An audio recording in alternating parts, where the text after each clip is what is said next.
Firms operate in markets with varying degrees of competition, and this affects their decisions and the way in which resources are used. The spectrum of competition is a way of showing how markets range from having many competing firms to being dominated by a single firm. The different types of competition are monopoly, oligopoly, imperfect competition, and perfect competition, each defined by the number of firms and the level of competition. A monopoly is a market structure where one firm is the sole producer of a good or service with no close substitutes. The characteristics of a monopoly are a single dominant firm, high barriers to entry, price-making power, and limited consumer choice. An oligopoly is a market structure where a small number of large firms dominate the market. The characteristics of an oligopoly are few firms, high barriers to entry, interdependence between firms, and the use of both price and non-price competition. Imperfect competition is a market structure where firms have some control over price but still face competition from other firms. The characteristics of imperfect competition are many firms, differentiated products, some barriers to entry, and a degree of price-making power. Perfect competition is a market structure where many firms sell identical products and no single firm can influence the market price. The characteristics of perfect competition are many buyers and sellers, identical products, perfect information, free entry and exit, and price-taking firms. The model of perfect competition helps explain how markets work, as it shows how supply and demand interact to determine price and output efficiently. The limitations of the model of perfect competition are that it is unrealistic, as it assumes perfect information, identical products, and no barriers to entry. The impact of market structure on pricing strategies is that firms in more competitive markets have less control over prices than firms in less competitive markets.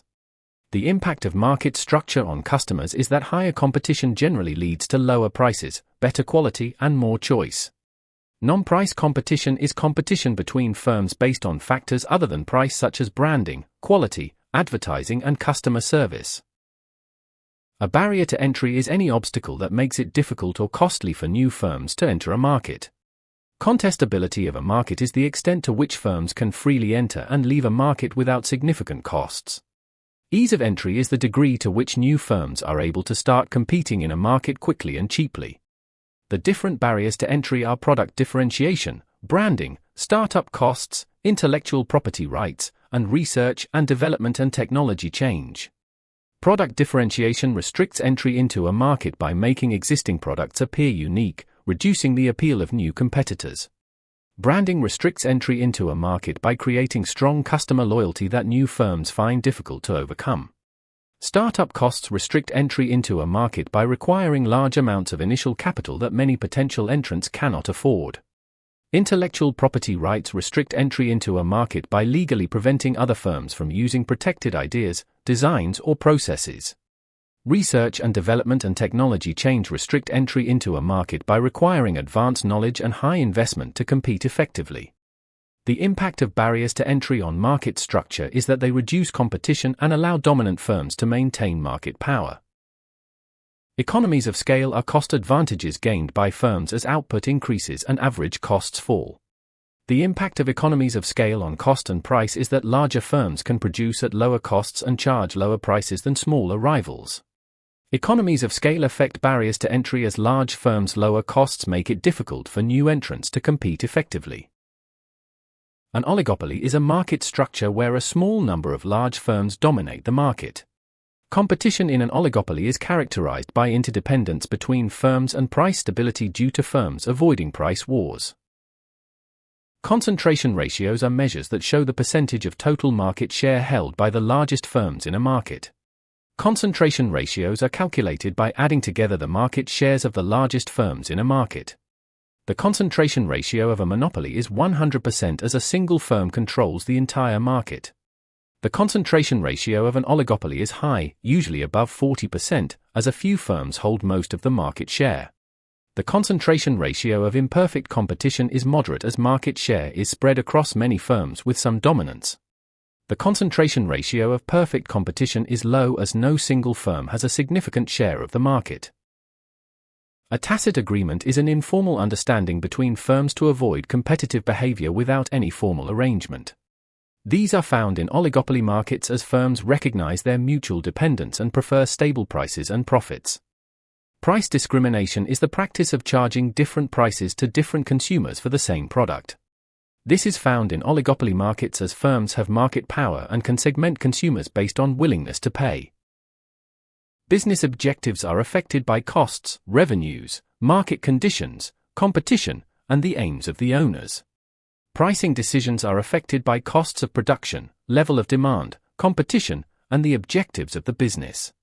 The impact of objectives on pricing strategies is that businesses choose prices that best support aims such as profit maximization, growth, or market share. Average cost is calculated by dividing total costs by the level of output. Average revenue is calculated by dividing total revenue by the number of units sold. Profit is calculated by subtracting total costs from total revenue. These affect business objectives as firms must cover costs, achieve desired profit levels, and remain competitive. These affect pricing decisions as prices must be set at a level that covers costs while meeting demand and profit targets. Marginal costs are the additional costs of producing one extra unit of output. Marginal costs are calculated by finding the change in total cost when output increases by 1 unit.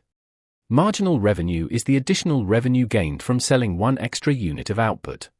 Marginal revenue is calculated by finding the change in total revenue from selling one additional unit.